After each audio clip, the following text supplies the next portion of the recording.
Kenapa? Convert duit Malaysia sayang. 150 convert duit Malaysia 20 ringgit ke atas ya. Ha? Makan. Ini kentang kan?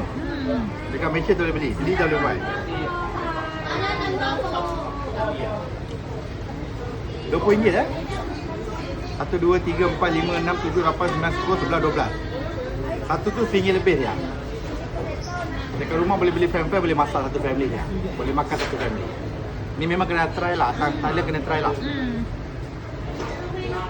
RM20 lah. RM1 lebih tu satu.